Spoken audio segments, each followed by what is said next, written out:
कुंज बिहारी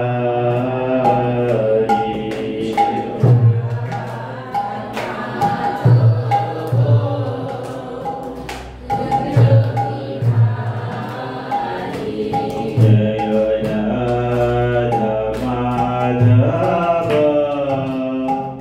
कुंज बिहारी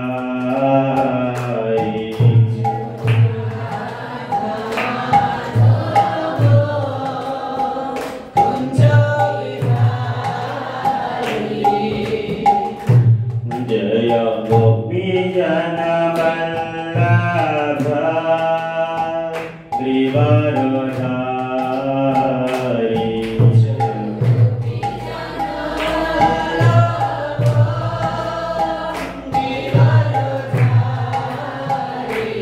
जय गोपी जन वल्लभ गिरिवरधारी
जगन्नाथ बलदेव सुभद्रा महारानी की जगद्गुरु श्री प्रभुपाद की जय गौर प्रमानंदे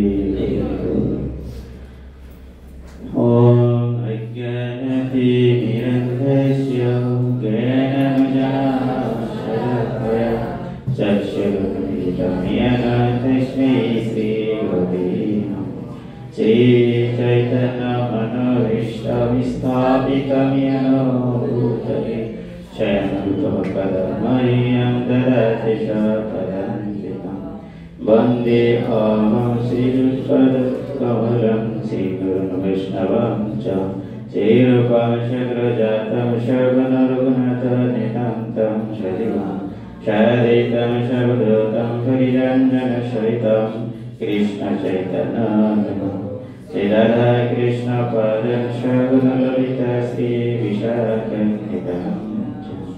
हे कृष्ण करुणा सिंधु दीनबन्धु जगत्पते गोपीश गोपिकान्त राधाकान्त नमस्ते तप्त काञ्चन गौराङ्गी राधे वृन्दावनेश्वरी वृषभानुसुते देवी प्रणमामि नाम महावदन्नाय कृष्ण प्रेम प्रदयते कृष्ण कृष्ण चैतन्य नाम्ने गौरवतीशे नमो नमः वंशकल्पतरुभ्यश्च कृपासिन्धुभ्यैव च पतितं पावनेभ्यो वैष्णवेभ्यो नमो नमः जय श्री कृष्ण चैतन्य प्रभु नित्यानंद श्री अद्वैत गदाधर श्रीवासदि गौरभक्तवृन्द हरे कृष्णा कृष्णा कृष्णा हरे हरे हरे राम राम राम हरे हरे हरे कृष्णा सकल भक्तमंडल चरण और दंडवत प्रणति हरे कृष्णा तो আমরা ক্লাসের নিয়মাবলী জানি আমাদের জানার প্রয়োজন হয় না আমরা সবই জানি না জানার ভান করি হরে কৃষ্ণ আমাদের শ্লোকগুলো অত্যন্ত সুন্দর করে লেখা ছিল কিন্তু আরেকটু সুন্দর হলে ভালো হতো নাকি আমাদের স্লাইডে শ্লোকগুলো অত্যন্ত সুন্দর করে লেখা ছিল আরেকটু সুন্দর হলে ভালো হতো কারণ এখানে শব্দ কারে লেখা নেই ঠিক আছে যেমন দেখা যাচ্ছে যে আমরা যখন ওম অজ্ঞানতি মিরন্ধিস্য জ্ঞানাঞ্জনশলাকয়া চক্ষুরুন্মিলিতং येन তস্मै শ্রীগুরবে নমঃ এখানে ছন্দ দুই প্রকার একটা সেই অনুষ্টুপ ছন্দ আর ত্রিষ্টুপ ছন্দ কিন্তু আমরা অনুষ্টুপ ছন্দে এটা কীর্তন করে থাকি কিন্তু অনুষ্টুপ ছন্দে লেখা নেই অর্থাৎ যেটা দাড়ি সেটা সেই সাজিয়ে লিখলে খুব সুন্দর হতো হরে কৃষ্ণ তারপর অপ্রাসঙ্গিক কথা বলবো না শুনবো না নাকি বলবো তা শুনবো না শুনবো তা বলবো না এরকম আমরা বলবো এবং শুনবো এরকম শুনবো না অপ্রাসঙ্গিক প্রশ্ন করবো না করা ঠিক নয় ক্লাসে অমনোযোগী হওয়া উচিত নয় তাও ভাবো মাঝে মধ্যে যখন কলি আসবে তো তার সাথে যুদ্ধ করবো করির সাথে, যাতে অমনোযোগী না হই। হরে কৃষ্ণ। বুঝতে না পারলে বিনয়ের সাথে প্রশ্ন করো, প্রশ্ন করা উচিত। গীতার ৪র্থ অধ্যায়ের ৩৪ নম্বর শ্লোকে আমরা সে শিক্ষা পেয়েছি, ভবিষ্যতে আরো পাবো, ওই শিক্ষাই আবার নেব। শিক্ষা নিতে নিতে যে শিক্ষক হয়ে যাও নাকি। হরে কৃষ্ণ।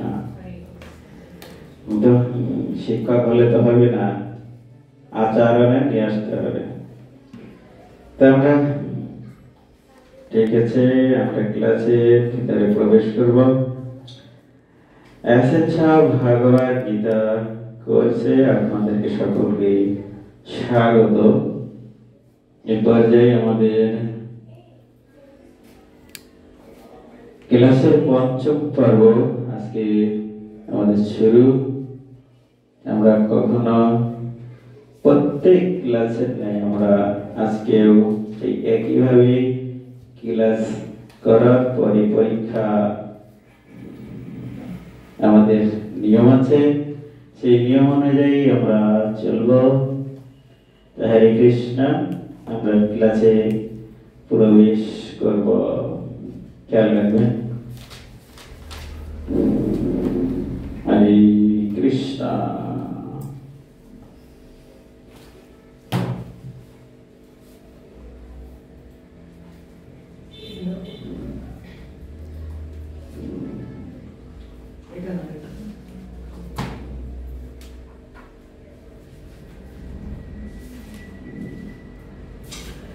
আজকের ক্লাসের আলোচ্য বিষয়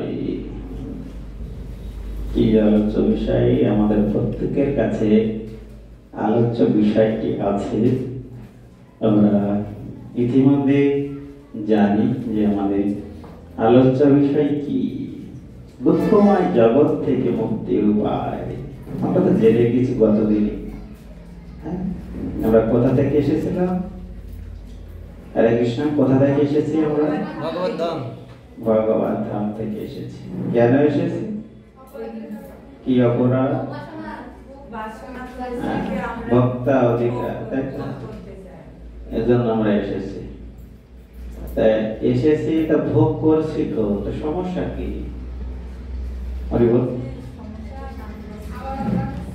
সমস্যাটা শুধু দুঃখ পায়, এটাই তো সমস্যা। দুঃখ পাওয়ার কারণ কি?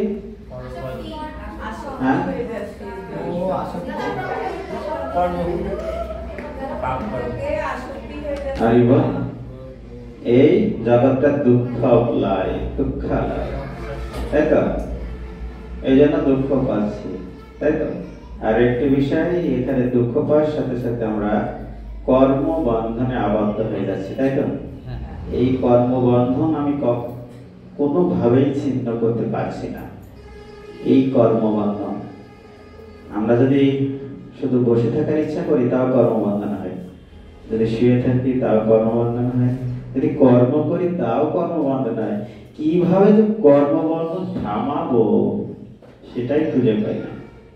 হ্যাঁ, এই জন্য আমরা এখানে উপনীত হয়েছি যে কিভাবে কর্মবন্ধন থামানো যায়, সেদিকে আমরা কিছু উপায় খুঁজে পাই কিনা, সেই জন্য আমরা এখানে উপস্থিত হয়েছি।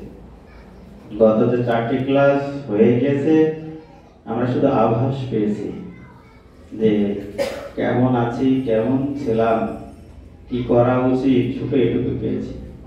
কিন্তু কর্মবন্ধন যে মুক্তির উপায় কি, সে বিষয়ে আমরা জ্ঞান পাইনি। জ্ঞান নিতে নিতে তো জ্ঞানী হয়ে গেলাম, প্রকৃত জ্ঞানের কোনো হদিস নেই, নাকি এরকম? আমরা জন্ম থেকে শুরু করে জ্ঞান নিতে নিতে নিতে জ্ঞানী হয়ে গেছি। তাই কারণ জ্ঞান আর শুনতে চায় না, শুধু জ্ঞান দিতেই চায়। শিশু থেকে শিশুরাও জ্ঞান দেয়। মা সন্তানকে জ্ঞান দেয়, সেই সন্তান যেখানে যায় সেখানে জ্ঞান দেয়, স্কুলে দেয় জ্ঞান দেয়, টিচার জ্ঞান দেয়। অবশেষে যখন বৃদ্ধ দাদুর কাছে, সেও জ্ঞান দেয়, সবাই জ্ঞান দেয়। রোগ হয়েছে, ডাক্তারের কাছে যাবো, তার আগে বাড়ির আশেপাশে সবাই জ্ঞান দেয়। জ্ঞান নিতে নিতে নিতে নিতে বিতৃষ্ণা তো হয়ে গেছে। হ্যাঁ, এখন বিতৃষ্ণা আস্তে আস্তে, তাও তো উপায় নাই, বিতৃষ্ণা তো দিতেই হয়, কোনো উপায় নেই। দুঃখ দুঃখ নিতে নিতে আর জায়গা থাকে না, তখন কি হয়? দুঃখ কিভাবে নিরাসন করা যায় সেটাই খুঁজে পেতে হবে। হ্যাঁ, তেমন দুঃখময় জগৎ থেকে মুক্তির উপায় সেখানে উপনীত হয়েছি। আমরা জানতে পারবো আমাদের প্রকৃত স্বরূপ বা আলাইকে আমরা আগে জেনে গিয়েছি, আমরা আরো বিস্তারিত জানতে পারবো আজকে। হরে কৃষ্ণ। জীবের মায়াগ্রস্ত অবস্থা, মায়া কি, তাই না? মায়া কি? মায়াকে বলতে হয় যে আমরা, আমার মায়া আছে, কি সেই মায়া? কি কিছুই না। মা সন্তান প্রকৃতভাবে আলাদা, কিন্তু এক জায়গায় যে কিভাবে রাখে, এই সে যোগসূত্রটাই হচ্ছে মায়া, নাকি? হ্যাঁ, মা এবং সন্তান আলাদা, আলাদা আত্মা, আলাদা দেহ। হ্যাঁ, খাবারও খায় আলাদা, প্রসাদ পায় আলাদা, ঘুমায় আলাদা, কিন্তু এই মা আর সন্তানের মধ্যে যে নিবিড় সম্পর্ক, সবই তো আলাদা, ছেড়ে যেতেই চায় না। এই যে ছেড়ে না যাওয়ার যে যোগসূত্র, এটা হচ্ছে মায়া। তাহলে কি মা এবং সন্তান যে একসাথে থাকা, একসাথে আছে, কেউ কাউকে ছেড়ে দিতে চায় না। মা, এই যোগসূত্রটা হচ্ছে মায়া। ঠিক আছে, আমরা জানতে পারবো। হরে কৃষ্ণ। আমরা যে বদ্ধ অবস্থায় এবং মুক্তির উপায় কি দেখতে পাচ্ছি? হরে কৃষ্ণ। কিছু দেখতে পাচ্ছে? তাহলে কি আছে? হরে কৃষ্ণ হরে কৃষ্ণ, কৃষ্ণ কৃষ্ণ হরে হরে, হরে রাম হরে রাম, রাম রাম হরে হরে, হরে কৃষ্ণ কৃষ্ণ কৃষ্ণ হরে হরে, হরে রাম রাম রাম হরে হরে। হরে কৃষ্ণ। প্রথম প্রশ্নের আনসার তো পেয়ে গিয়েছি, ঠিক না? পেয়ে গিয়েছি। আমাদের যে দেশ কাল এবং যে আমরা পাত্র, এই তিনটা অবস্থানের দিকে খেয়াল করলে আমরা কীর্তন করতে পারছি না, ঠিক না? এরকম জীবের বদ্ধ জীব অবস্থা থেকে মুক্তির উপায় আছে হরিনাম তোমরা জানি, আমরা জানি। তাহলে আজকে ক্লাস করার কোন প্রয়োজন কি ছিল? খামাখাকে 400 টাকা আমরা বৃথা খরচ করলাম। হরে কৃষ্ণ। ভবিষ্যতে মানে আরো বৃথা খরচ করতে হবে। যতদিন পর্যন্ত আমার দুঃখ না যাইবে, ততক্ষণ পর্যন্ত আমরা এরকম খরচ করতেই থাকবো। হরে কৃষ্ণ। অনেক সময় কাউকে চুরি করে খরচ করতে হয়, আবার অনেক সময় নিজের কষ্টের অর্থ, আবার অনেক সময় মা বাবার দেওয়া অর্থ বা মা বাবাকে মিথ্যা বলেও অর্থ আমরা খরচ করে থাকি। কেন করি? আমি বুঝি, সে তো বোঝে না। ঠিক আছে, এরকম দেখা যায় জীবের বদ্ধ অবস্থাটা কেমন আমরা একটু দেখি। হরে কৃষ্ণ। পূর্ববর্তী পর্বে আমরা জেনেছি যে জীব ভোক্তা অভিমান বশত ভগবত বিমুখ হওয়ায় কারাগার সদৃশ এই জড় জগতে পতিত হয়ে নিয়ত দুঃখ পীড়া ভোগ করছে। পেয়েছি উত্তর। কেন পেয়েছি? জীব ভোক্তা অভিমান। ভগবান, তোমার সেবা আমি করতে সবসময় সেবা করি, আমার সেবা তো কেউ করে না, তোমারই তো আনন্দ হয়। তা আমি কেন ভোক্তা হতে পারবো না? কিন্তু আমি গত একটি ক্লাসে উদাহরণ দিয়েছিলাম, এক ভরি সোনা আর এক প্রতি সোনা। এক ভরি সোনা দিয়ে যে গহনা তৈরি করা যাবে, এক প্রতি সোনা দিয়ে কি সেই গহনা কি তৈরি করা যাবে? কখনোই সম্ভব না। একটা গলার চেন তৈরি করতে সর্বনিম্ন এক ভরি সোনা হলে ভালো হয়। 8 আনা সোনা করা যায়, এক প্রতি সোনাতে কি কখনো একটা গলার চেন তৈরি করা সম্ভব? যখন সম্ভব না, তুমি কিভাবে এক প্রতি সোনা কিভাবে এক ভরি সোনার সাথে পাল্লা দেয়? এটাই হচ্ছে দুঃখের কারণ, নাকি? বুঝাতে পারলাম? এক প্রতি সোনা মনে করি আমি কেন একটু গলার চেন হতে পারবো না? আমিও তো সোনা, সেও তো সোনা, তাই না? এই যে আকাঙ্ক্ষা, যা সম্ভব নয়, এই না পাওয়ার আকাঙ্ক্ষায় আমাদেরকে দুঃখ দিচ্ছে।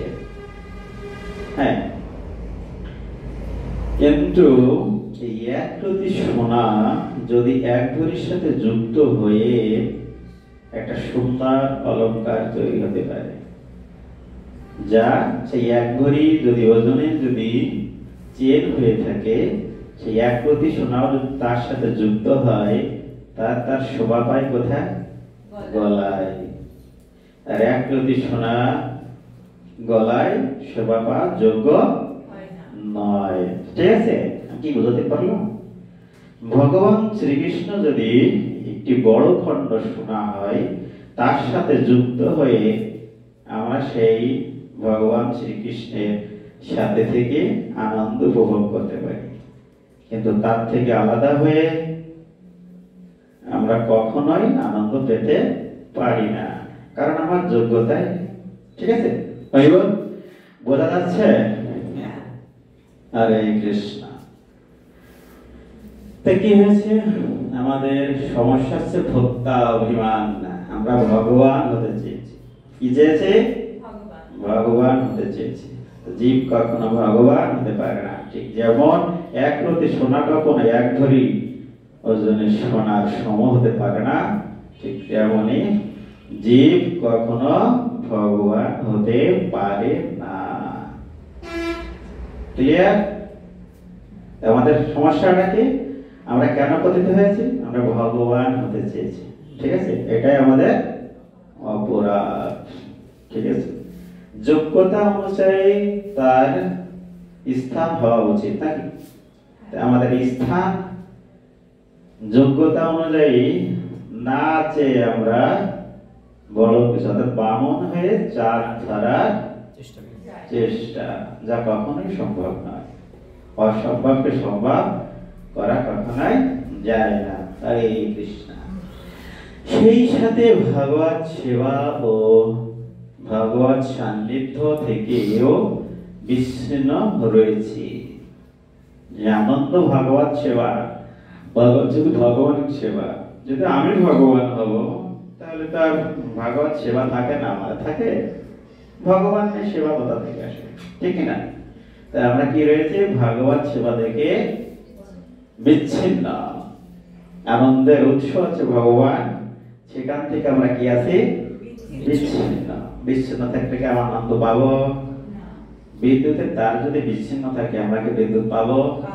ঠিক তেমনই আমরা আনন্দ পাচ্ছি না, কারণ ভগবানের সাথে সম্পর্ক আমাদের বিচ্ছিন্ন। হ্যাঁ, এই জন্য আমরা কি পাচ্ছি? দুঃখ পাচ্ছি। যদিও প্রতিটি জীব পরমেশ্বর ভগবানের নিত্য বিচ্ছেদ্য অংশ হয়, স্বাভাবিকভাবেই সচ্চিদানন্দময়, কিন্তু বিচ্ছিন্ন হয়ে যাওয়ার কারণে তাদের এই সচ্চিদানন্দময় স্বরূপ মায়ার দ্বারা আবৃত হয়ে আছে। কি আছে?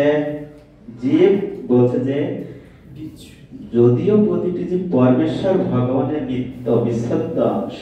অবিচ্ছেদ্য মানে কি, যা ছেদ করা যায় না। ভগবানও যা, আমিও তাই। ভগবানও সোনা, আমিও সোনা, কিন্তু ভগবান আছে বড় সোনা, আমি আছে ছোট সোনা। হ্যাঁ, গুণগত ভাবে এক, আকারগত ভাবে বা শক্তিগত থেকে সম্পূর্ণই আলাদা। বুঝতে পারছি? তাই বলা হচ্ছে যে বিচ্ছিন্ন হওয়ার কারণে আমরা সচ্চিদানন্দময় স্বরূপ মায়ার দ্বারা আবৃত হয়েছে। সোনার যে গুণগত মান সেটা আছে ঠিকই, কিন্তু মায়ার দ্বারা সেটা আবৃত। আবৃত মানে কি, ঢেকে রাখা, ঠিক কিনা? ঠিক যেমন একটা ইলেকট্রিক তার কাভার দ্বারা মোড়কীকরণ করা থাকে, আর মোড়ক করা থাকা অবস্থায় সেই রাবার থেকে কখনো বিদ্যুৎ সংযোগ পাওয়া যায় না। ঠিক আছে, আবৃত উদাহরণটা দেওয়া লাগবে। আবৃত বীজ উদ্ভিদ, নগ্ন বীজ উদ্ভিদ আমরা তৃতীয় শ্রেণীতে পড়েছি, পড়েছে কিনা? আমি পড়েছি, আমার মনে আছে। হ্যাঁ, তা যে বীজপত্র কাভার অর্থাৎ খোসা দ্বারা আবৃত থাকে সেটা হচ্ছে আবৃত বীজ, আর যে বীজগুলো খোসা বা মোড়কীয়করণ না করা থাকে সেগুলো নগ্ন বীজ উদ্ভিদ। এটা আমরা পড়েছি, নগ্ন বীজ পড়েছি। সেখান থেকে আমরা শিক্ষাটি পাই। ঠিক যেমন অগ্নি থেকে বিচ্ছিন্ন হলে অগ্নি স্ফুলিঙ্গ নিষ্প্রভ হয়ে যায়। এখন অগ্নি স্ফুলিঙ্গ কি, এটা একটা বিষয়। আমরা যখন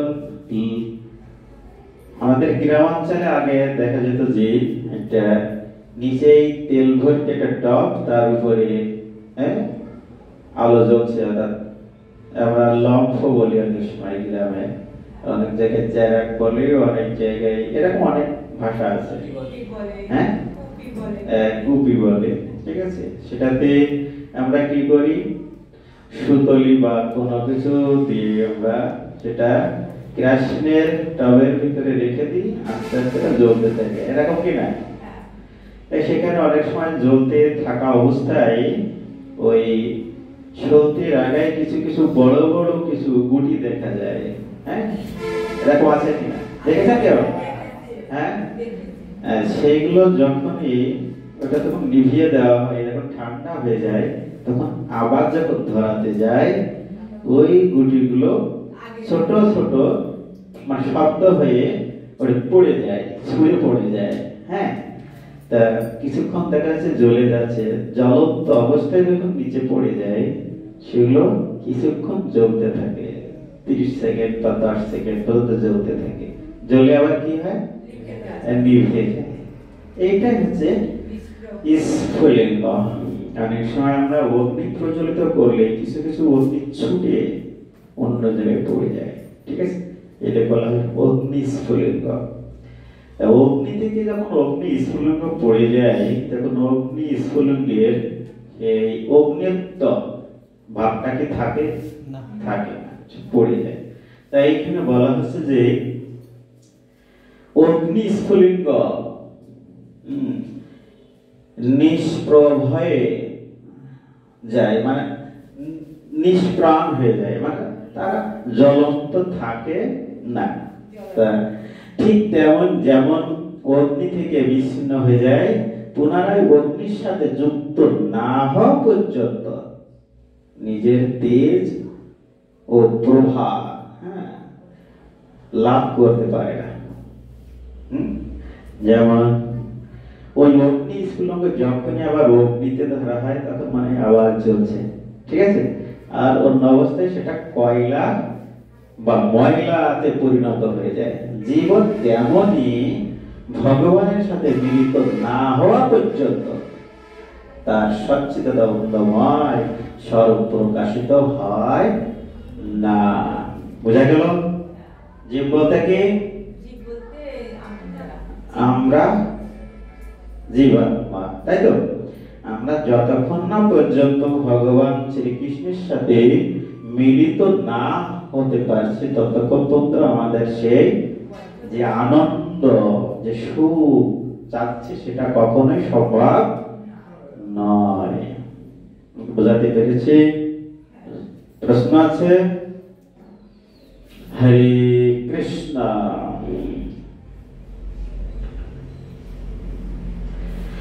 অধিকন্ত অংশী ভগবানের কাছ থেকে বিচ্ছিন্ন হয়ে অংশ হিসেবে স্বাভাবিকভাবে সে তার কার্যকারিতা ও উপযোগিতা হারিয়ে মূল্যহীন হয়ে যায়। কি হয়? অংশী ভগবান অর্থাৎ ভগবানের অংশ। অংশী ভগবান কি ভগবানের থেকে বিচ্ছিন্ন হওয়ার ফলে তিনি অংশ হিসেবে স্বাভাবিকভাবে তার কার্যকারিতা মূল্যহীন হয়ে যায়। অর্থাৎ আমরা যখন ভগবানের সাথে যুক্ত ছিলাম তখন কি হয়েছে? আমরা কার্যকারিতা ছিল, মূল্য ছিল। যখন বিচ্ছিন্ন হয়ে গেছে তখন কি হয়েছে? কার্যকারিতা উপযোগিতা হারিয়ে মূল্যহীন হয়ে গিয়েছি। অর্থাৎ আমরা সেই আনন্দ আর পাচ্ছি না। ভগবানের কাছ থাকতে যে আমরা সুখে ছিলাম, আনন্দ ছিলাম, সেই আনন্দ সুখটি ভুলতে পারি না। তাই কি চাই? সুখ চাই, আনন্দ চাই, ঠিক কিনা? জীব সবসময় কি চায়? আনন্দ আর সুখ। কেন চায়? কারণ ভগবানের কাছে যখন ছিল আনন্দময় ছিল, সুখ অনুভূত হতো, সেই অভ্যাস থেকে গিয়েছে জীবের। সেই অভ্যাস সে ভুলতে পারে না। অভ্যাস খুব ভয়ানক জিনিস, তাকে ভোলা সম্ভব নয়। অভ্যাসকে ভোলা যায়? অভ্যাসকে ভোলা যায় না। অভ্যাসের উদাহরণ দিতে গেলে আমরা আরো দীর্ঘ হয়ে যাবে ক্লাস, দেখা যায় 3 ঘন্টা হয়ে যাবে। তো অভ্যাস ভয়ানক জিনিস, যাকে কখনো ভোলা যায় না। তা অভ্যাসকে আমরা ভুলতে পারছি না। স্বাভাবিকভাবে উপযোগিতা মূল্যহীন হয়ে যায়। ঠিক যেমন হাত থেকে আঙ্গুল কিংবা দেহ থেকে হাত বিচ্ছিন্ন হলে আঙ্গুল বা হাতের কার্যকারিতা বা উপযোগিতা আর থাকে না।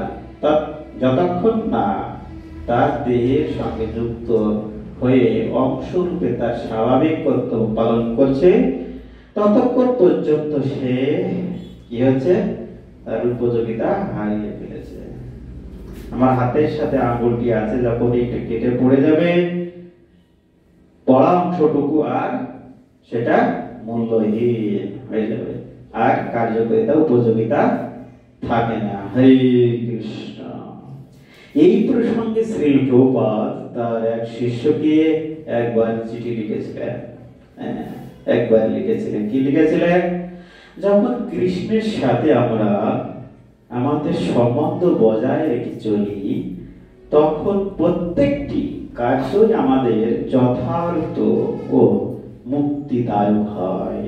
কিন্তু যদি শ্রীকৃষ্ণ এবং তার কৃপা থেকে আমরা আমাদের বিচ্ছিন্ন করে ফেলি তবে দেহ থেকে বিচ্ছিন্ন একটি হাতের মতোই আমরা কুৎসিত ও মূল্যহীন হয়ে যাই।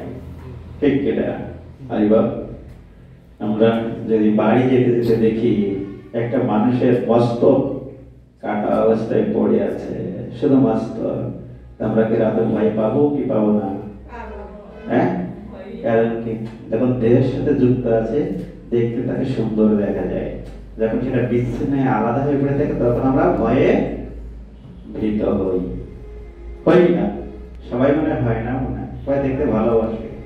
হ্যাঁ, ভালোবাসে। যদি ভালোবাসেন তাহলে নিজের মস্তক কেটে রেখে দিবেন টেবিলের পর।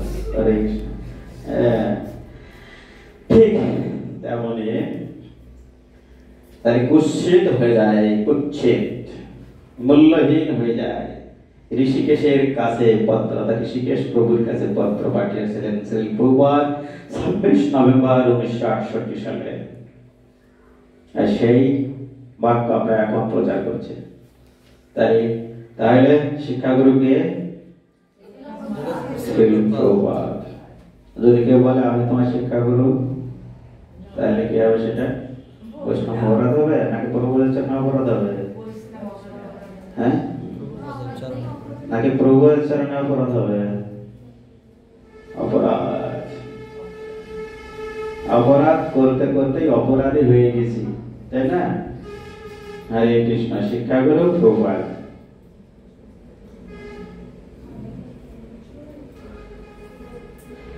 বদ্ধ অবস্থা থেকে মুক্তির উপায়। হরি বল। এত সময় বুঝলাম যে বদ্ধ অবস্থায় কিভাবে আছি। এখন আমরা বদ্ধ অবস্থা থেকে মুক্তির উপায়। আমরা কি বদ্ধ অবস্থায় আছি? কে কে নেই অবদ্ধ অবস্থায়? মুক্তকে? মুক্ত জীব এখানে আসে না, যারা মুক্ত তারা ক্লাসে আসেনি।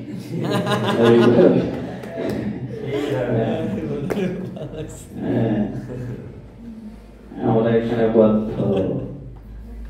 হরে কৃষ্ণ।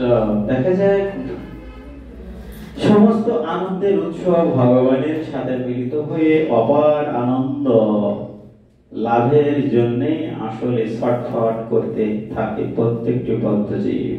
কিন্তু মায়ামোহিত হয়ে আনন্দ খোঁজে মায়াময় জড়বস্তুর মধ্যে।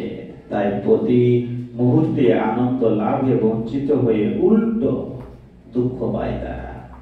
এখন সত্যি সত্যি যদি দুঃখময় অনিত্য জড়জগৎ থেকে মুক্ত হয়ে তারা তাদের স্বভাব সুলভ চিন্ময় সুখ শান্তি ও আনন্দ লাভ করতে চায়, তবে পুনরায় তাদের ভগবানের সাথে মিলিত হতে হবে।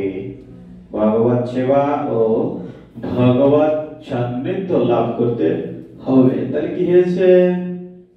ভগবান থেকে আমরা বিস্মৃত, তাই আমরা আনন্দ পাচ্ছি না, সুখ পাচ্ছি না। আনন্দ সুখ খুঁজতে যে আমরা কি পাচ্ছি? তারপরে দুঃখ পাচ্ছি। এই দুঃখ থেকে যদি আমরা সুখ পেতে চাই তাহলে কি করতে হবে? ভগবত সেবা আর ভগবত সান্নিধ্য। ভগবত সেবা আর ভগবত সান্নিধ্য। তাহলে আমরা এই দুঃখকে ওভারটেক করে আমরা আনন্দ পেতে পাই। এ কারণে তিনটি মৌলিক বিষয় আমাদের অবশ্যই উপলব্ধি করতে হবে। তিনটি মৌলিক বিষয় আমাদের কি করতে হবে? ওভারটেক করতে হবে। দেখা যাক কি। ভক্তা অভিমান বশত শ্রীকৃষ্ণকে ভুলে জড়দেহ ধারণ করার ফলেই আমাদের দুঃখ দুর্দশার সূচনা হয়।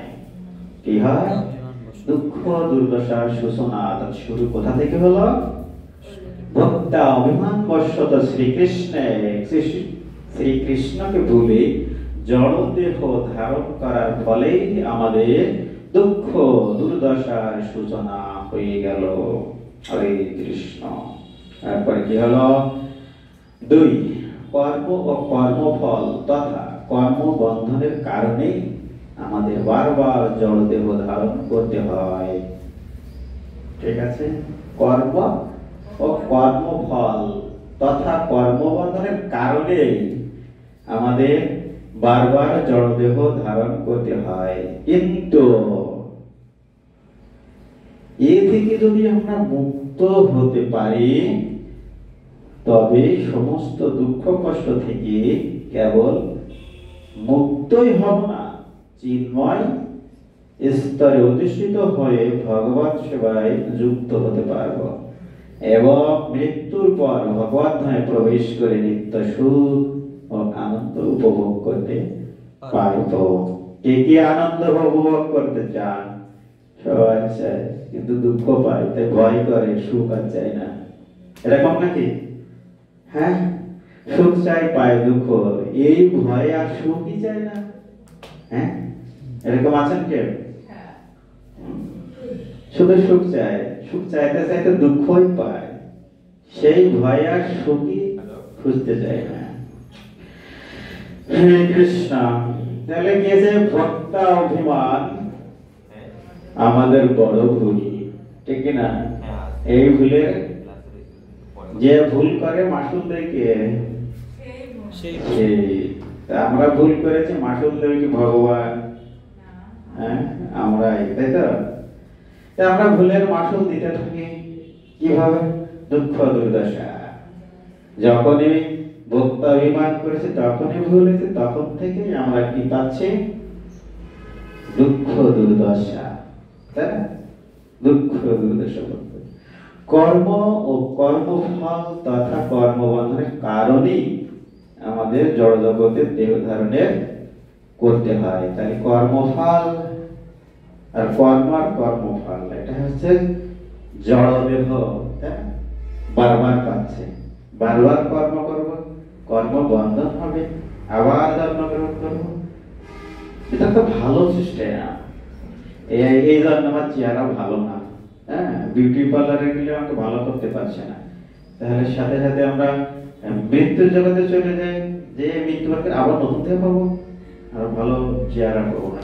কৃষ্ণ, হ্যাঁ, তাহলে বিউটি পার্লার চলে না। এখন বিউটি পার্লার শুধু ছেলেরা, মেয়েরা যায় না, ছেলেরাও যায়। হ্যাঁ, হরে কৃষ্ণ। এ থেকে যদি আমরা মুক্ত হতে পারি, কোথা থেকে? কর্মফল কর্মবন্ধন থেকে যদি মুক্ত হতে পারি, তবে সমস্ত দুঃখ কষ্ট, হ্যাঁ, কেবল মুক্ত হয়ে যাবে। শুধু মুক্ত হবে না, কি হবে? চিন্ময় স্তরে অধিষ্ঠিত হয়ে ভগবত সেবায় যুক্ত হতে পারবো এবং মৃত্যুর পর ভগবত ধামে প্রবেশ করে নিত্য সুখ ও আনন্দ উপভোগ করতে পারবো। হরে কৃষ্ণ। তাই কে কে চিন্ময় জগতে যেতে চায়? দুই একজন, সবাই? হ্যাঁ, 3-4 জন, হ্যাঁ, 4-5 জন। আমি তো সবাইকে নিয়ে যেতে চেয়েছিলাম, তো কেউ যেতে চায় না, সবাই ট্রেন ফেল। আর যারা আসেন ওরা চলে গেছে। কালকে গতদিনই পাঠিয়ে দিয়েছে যে ভগবত ধামে। আপনারা যেতে চান না?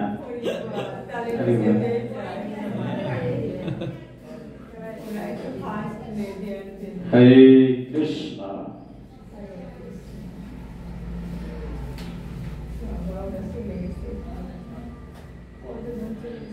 হরে কৃষ্ণ।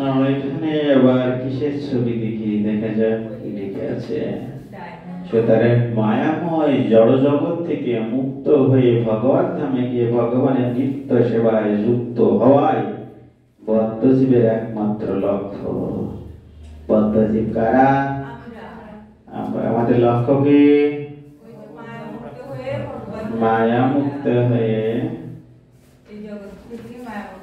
যখন আমরা মায়ের থেকে আলাদা হওয়ার চেষ্টা করি, এতদিন খাওয়াই দাওয়াই মানুষ করলাম সন্তান, এখন মারে চেনে না, সে এখন মন্দিরে যায়, হ্যাঁ, মারে চেনে না, মার হাতের তা খায় না।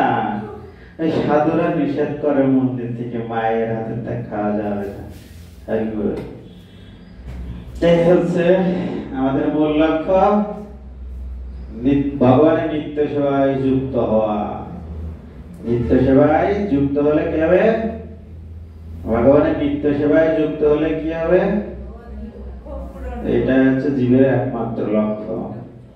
আমরা মন্দিরে এসে জপ করলে কি আমাদের কি ভগবত ধামে যাওয়া যাবে? আমরা সবাই জপ করি না? জপ তো করা বাধ্যতামূলক নাকি? হ্যাঁ, আমরা যখন তুলসী আরতি করি কি বলি? সেবায়াধিকার দিয়ে করহি যদাসি তিলসি কৃষ্ণ প্রেয়সী নম নম। সেবায় অধিকার চাইছি, মন্দিরে এসে করি জপ। কি হলো? এখন জপ, এখন সব জায়গায় শুনে জব করতে পারলে এই ক্লাসে এসে কই জব করা লাগবে না, এই কিরা বলে? জব অবশ্যই করতে হবে, বাধ্যতামূলক। জব করতে হবে কি? বাধ্যতামূলক, কিন্তু সেবা বাধ্য নয়। ঠিক আছে? 16 মালা অবশ্যই জব করতে হবে। কারণ গুরুদেবের কাছে আমরা প্রতিজ্ঞাবদ্ধ।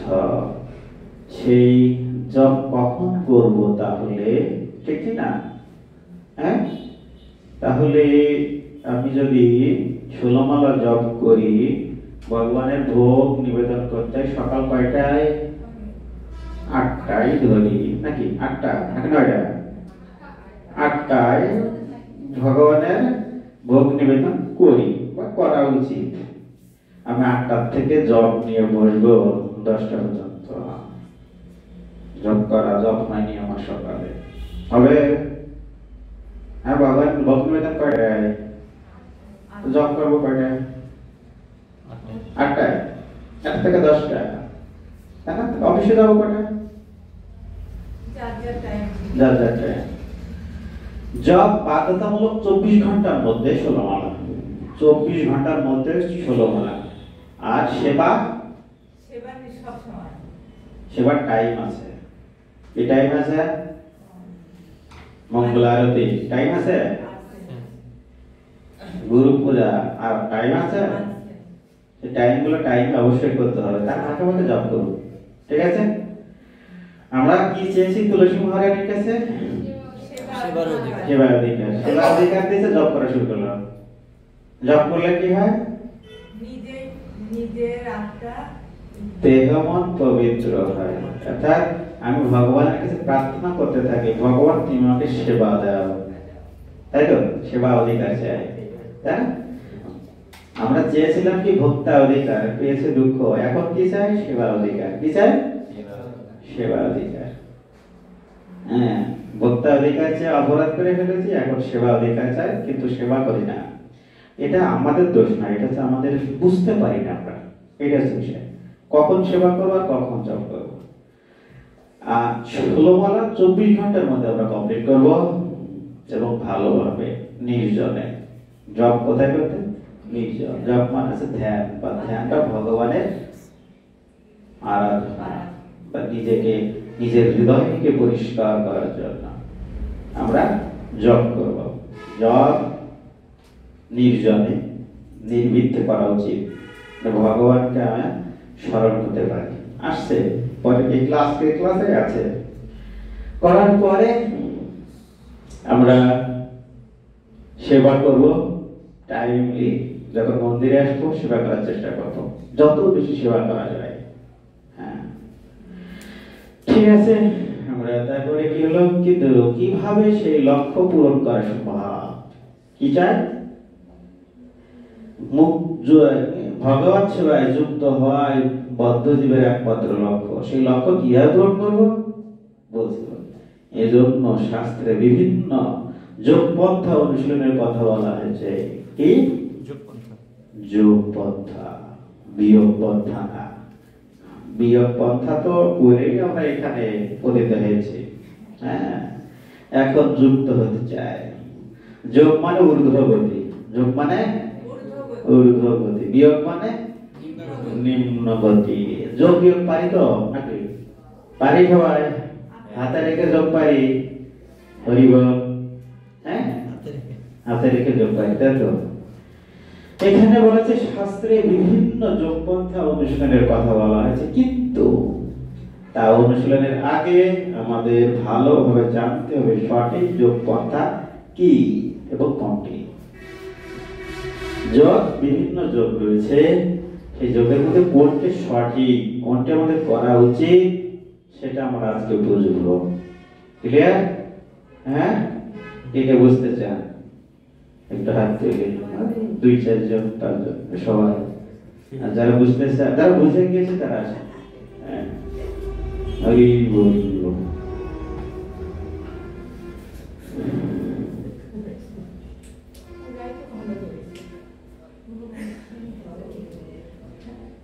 যথার্থ যোগপন্থা কি এবং কোনটি, এই নিয়ে তো গীতায় সবচেয়ে বিভ্রান্তিকর। অষ্টাঙ্গ যোগ করব নাকি ভক্তি যোগ করব, নাকি হঠ যোগ করব, নাকি সুখাসন না পদ্মাসন? তৃতীয় শ্রেণী থেকে পড়ছি, দশম শ্রেণীর মধ্যে সুখাসন, তাই তো?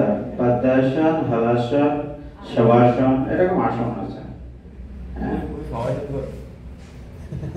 দেখা যাক কি হয় আজকে। বলছে যোগের অর্থ উদ্দেশ্য।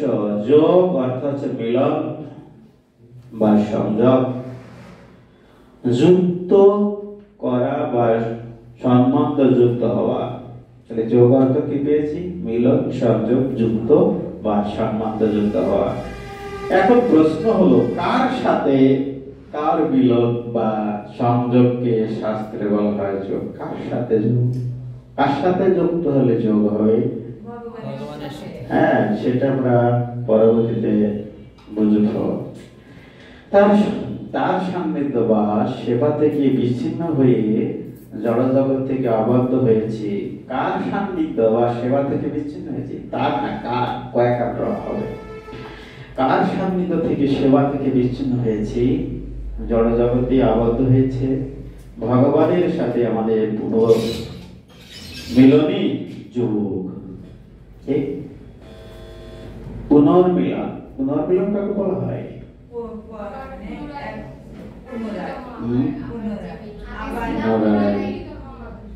আগে পুনরায় মানে আগে যুক্ত ছিলাম, তারপরে কি হয়ে গেছে?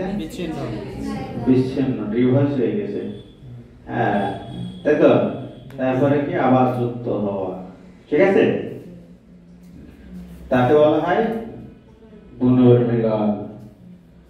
ব্রহ্মজ্যোতি বা ব্রহ্মজ্যোতি ও পরমাত্মা ভগবানের আংশিক প্রকাশ।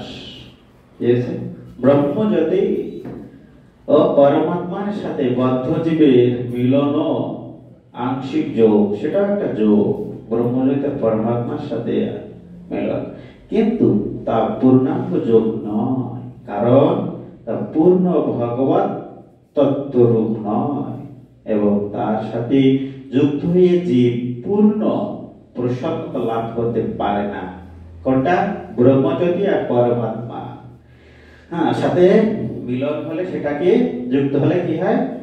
আংশিক যোগ হয়, পরিপূর্ণ যোগ নয়। ব্রহ্মজ্যোতি আর পরমাত্মা।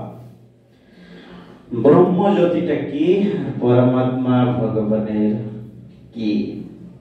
ব্রহ্মজ্যোতি হচ্ছে ভগবান শ্রীকৃষ্ণ থেকে রশ্মি ছটা, অর্থাৎ সূর্য থেকে যে রশ্মিটা আসে, এই রশ্মিটাকে বলা হয় ব্রহ্মজ্যোতি। বোঝা যায়নি যে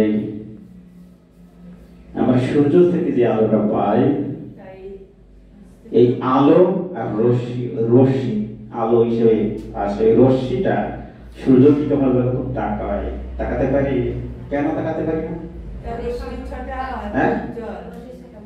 রশ্মি ছটা, মানে যেন এরকম সুতোর মতো অসংখ্য চলে আসছে, তাই না? এটাকে বলা হয় রশ্মি। আর ভগবান শ্রীকৃষ্ণের দেহ নির্গত যে রশ্মি, সেটাকে বলা হয় ব্রহ্মজ্যোতি। বুঝতে পেরেছি? ভগবান শ্রীকৃষ্ণ কি সূর্য? ঠিক না? এরকম কিনা? বোঝা যাচ্ছে না? হ্যাঁ, যাচ্ছে না? বলা আছে চিন্ময় জগৎ ভগবান শ্রীকৃষ্ণের দেহ থেকে নির্গত যে রশ্মি, সেই রশ্মির দ্বারা আলোকিত। চিন্ময় জগৎ কিভাবে আলোকিত? ভগবানের দেহ থেকে নির্গত যে রশ্মি, সেই রশ্মি দ্বারাই হচ্ছে ভগবান ধাম আলোকিত। রশ্মি কি ভগবান? আরে বল, ভগবানের যে দেহ থেকে যে নির্গত হচ্ছে রশ্মি, সেটা কি ভগবান? কৃষ্ণ ভগবান। কৃষ্ণ ভগবান, কিন্তু কৃষ্ণ দেহ থেকে যেটা রশ্মি বেরোচ্ছে, সেটা কি ভগবান? না, সেটা হচ্ছে ব্রহ্মজ্যোতি। ব্রহ্মজ্যোতিতে লীন হলে সেটা ভগবান প্রাপ্তি হয় না। বুঝতে পেরেছি? হ্যাঁ, লাইট থেকে যে আলো জ্যোতি বের হয়, সেই আলো জ্যোতি কি বাল্ব? না। ঠিক তেমনি ভগবান শ্রীকৃষ্ণ দেহ থেকে যে রশ্মি নির্গত হয়, সেই রশ্মি ভগবান নয়। এই রশ্মি যেখান থেকে নির্গত, সেই ব্যক্তি অর্থাৎ ভগবান শ্রীকৃষ্ণ হচ্ছে ভগবান। বুঝতে পেরেছে? হরি বল, হরে কৃষ্ণ। কয়জন? এখনো দুজন বুঝতে পারেনি। এখন 2 জন 3 জন ক্লিয়ার না। ভগবান শ্রীকৃষ্ণ থেকে যে রশ্মি নির্গত হয় এটা কি কখনো সম্ভব? তবু তাই না, কোন মানুষের দেহ থেকে কখনো কি রশ্মি বের হয়? এটা অসম্ভব, ঠিক না? হ্যাঁ, আমরা জড় দেখো, ভগবান চিন্ময়, ভগবান অপ্রাকৃত, যাকে কখনো বোঝা যায় না, ঠিক না? ভগবান শ্রীকৃষ্ণ থেকে নির্গত, যেহেতু ভাগবত গীতায় লেখা আছে সেহেতু বিশ্বাস যোগ্য। একটা গল্প বলি যে ভগবান সবকিছুর উৎস, ঠিক না? তার দুইজন, একজন জ্ঞানী ভক্ত আর একজন সরল ভক্ত। তার নারদ মুনি প্রথমে গিয়েছে জ্ঞানী ভক্তের কাছে, হ্যাঁ, তো বলছে যে ভগবান কেমন আছে? তো ভগবান ভালো আছে। ভগবান কি করছে? তা নারদ মুনি বলছে যে ভগবান সূচের পিছন দিয়ে হাতি ঢোকাচ্ছে। সম্ভব? হ্যাঁ, সম্ভব। জ্ঞানী ভক্ত বলে এ কি কখনো সম্ভব নাকি? হ্যাঁ, কখনোই সম্ভব না। আজগবিকতা কোথায় পাবে ভাই? তোমার সুচ দিচ্ছি, তুমি একটা আদেশ দেখা দেবো, এটা পিঁপড়া ঢুকাও তো। জ্ঞানী ভক্ত যুক্তি, সরল ভক্ত কাছে গিয়েছে, সে বলছে আমার ভগবান কেমন আছে? বলছে ভগবান ভালো আছে। ভগবান কি করছে? ভগবান সূচের পিছন দিয়ে হাতি ঢোকাচ্ছে। তাই হ্যাঁ, এটা ভগবানের দ্বারা সম্ভব। এটা আমার ভগবান, আমি গর্বিত, ভগবান এটাও পারে, ঠিক আছে? এটা সরল ভক্ত। ভগবান সর্বময় কর্তা, ভগবানের দ্বারা এটা সম্ভব। ভগবানের দেহ থেকে যে রশ্মি নির্গত হয় এটা অসম্ভব, অসম্ভব নয়। এবার কি সে 3 জন ক্লিয়ার? ক্লিয়ার, দেহ থেকে নির্গত হয়। ঠিক যেমন সূর্য একজন ব্যক্তি, সূর্যকে একজন দেবতা, তার দেহ থেকে রশ্মি নির্গত হয়। সেই রশ্মি আমাদের জড় জগতে কিভাবে আসে? ভগবান শ্রীকৃষ্ণ থেকে দেহ থেকে নির্গত রশ্মি চন্দ্রের উপরে পড়ে।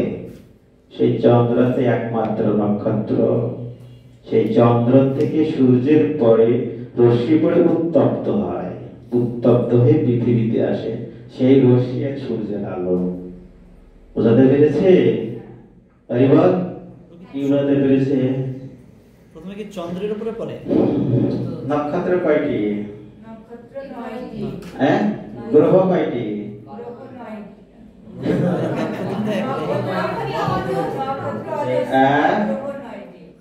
নক্ষত্র একটি, চন্দ্র, আর গ্রহ আর তারা অসংখ্য। বুঝা গেছে? হ্যাঁ, তাই চন্দ্রকে একমাত্র নক্ষত্র বলা হয়। ভগবান শ্রীকৃষ্ণ থেকে দেহ নির্গত যে রশ্মি চন্দ্রের উপরে পড়ে, চন্দ্রের আলোয় কোনো তেজ নেই। বুঝা গেছে? ঠিক আছে? হ্যাঁ,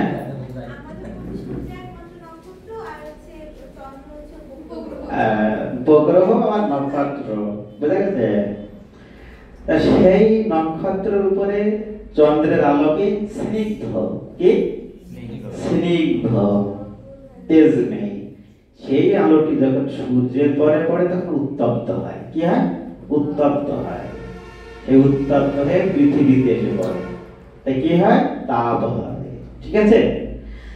চন্দ্রের আলোয় কি হয়? সবজি স্বাদযুক্ত হয়, ঔষধি হয়, ঔষধি। ঠিক আছে? ঔষধি বলতে আমরা যে ওষুধ খাই সে ওষুধ না। ঔষধি বলতে ঔষধি গাছ, বোঝেন? কি ঔষধি গাছ? কি না, ঔষধি শব্দের অর্থ হচ্ছে একবার ফল দান করে যে বৃক্ষ মারা যায় তাকে ঔষধি গাছ বলা হয়। আমরা ভার্সিটিতে পড়ি, আমরা অনার্স পড়ি, ঔষধি কিতা বুঝি না, ঠিক না?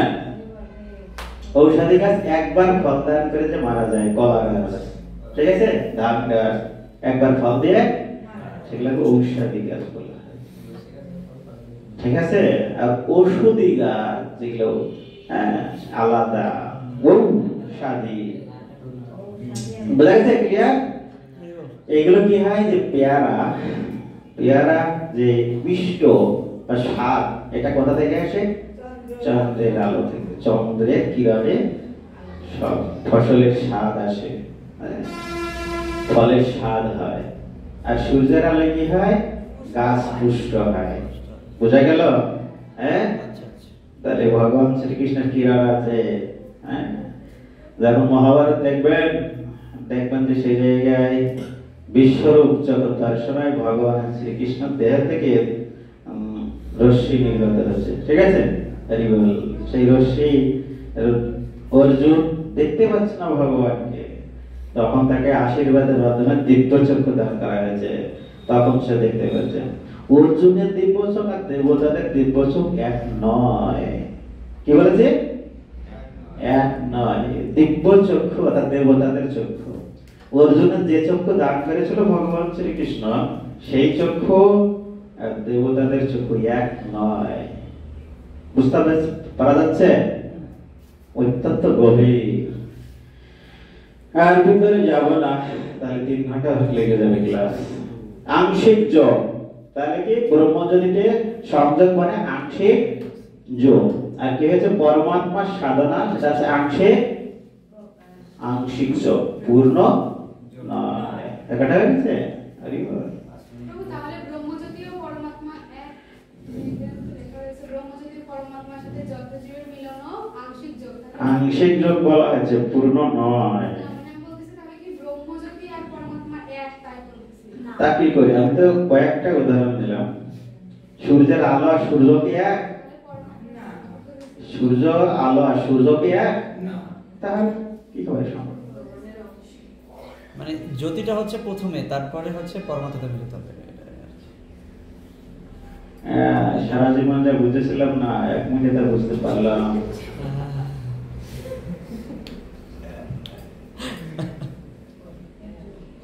গীতায় আছে তো? গীতায় আছে অষ্টাঙ্গ যোগ, আছে না? সেগুলো বুঝেছি। গীতা শেষ হয়ে গেছে, এখন ভাগবতম ধরেছি, ভাগবতম ক্লাস। ভাগবতম ক্লাস করবে? গীতা শেষ হয়েছে? গীতা নিজেই শেষ হতে পারেনি, গীতা এখনো শেষ হয়নি, ভাগবতম তো দূরের কথা। হরে কৃষ্ণ যোগ সাধনার উদ্দেশ্য কি?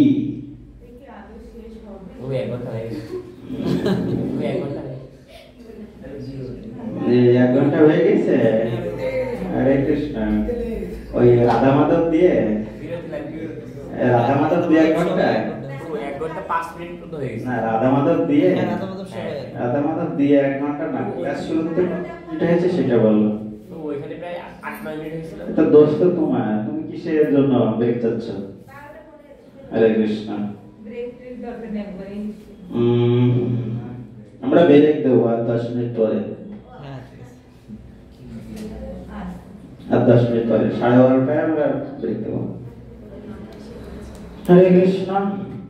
ঠিক যে উদ্দেশ্যে শাস্ত্র প্রদত্ত হয়েছে, ভগবানের সান্নিধ্য থেকে বিচ্ছিন্ন বদ্ধজীবকে দুঃখময় এই জগৎ থেকে মুক্ত করে পুনরায় ভগবানের কাছে ফিরিয়ে নিয়ে যাওয়া ভগবত সেবায় যুক্ত করা, এক কথায় ভগবানের সেবায় যুক্ত করা। তাহলে কি হয়েছে? যে উদ্দেশ্যে শাস্ত্র প্রদত্ত হয়েছে, শাস্ত্র গ্রন্থ কেন দিয়েছে? কেন দিয়েছে বলতেছি, যে উদ্দেশ্যে শাস্ত্র প্রদত্ত হয়েছে। কি উদ্দেশ্যে? ভগবানের সান্নিধ্য থেকে বিচ্ছিন্ন এই বদ্ধজীবকে দুঃখময় জগৎ থেকে মুক্ত করে পুনরায় ভগবানের কাছে ফিরিয়ে নিয়ে যাওয়ার জন্য, পুনরায় ভগবানের কাছে ফিরিয়ে নিয়ে যাওয়ার জন্য, আর কি ভগবত সেবায় যুক্ত করার জন্য শাস্ত্র গ্রন্থ ভগবত গীতা, ঠিক আছে, এক কথায় ভগবানের সাথে যুক্ত করার জন্য এতগুলো শাস্ত্র গ্রন্থ। এতদিন পরে বুঝতে পারলাম। হরে কৃষ্ণ, তাই তো? বলা হচ্ছে সুতরাং ভগবানের সাথে যুক্ত হওয়ার পন্থাই হলো যোগ পন্থা। ভগবানের সাথে যুক্ত হওয়ার পন্থাই হলো যোগ পন্থা। ভগবানকে বাদ দিয়ে কখনো কোনো যোগ পন্থা বা যোগ সাধনা হতে পারে না। যদিও যোগ সাধনার মতো সমাজে অনেক কিছুই প্রচলিত আছে যার উদ্দেশ্য আদৌ ভগবানের সাথে যুক্ত হওয়া নয়, কিংবা ভগবানকে সন্তুষ্ট করা নয়, তাই তার যোগপন্থা হতে পারে না। যেমন শরীরকে সুস্থ সবল নিরোগ রাখার শারীরিক ব্যায়াম প্রকৃত যোগ নয়। যোগ ব্যায়াম যেটা কেবল আয়ু বৃদ্ধির জন্য শ্বাস প্রশ্বাস নিয়ন্ত্রণের অভ্যাস, প্রাণায়াম, ধ্যান ও প্রকৃত যোগ নয়। ক্লিয়ার?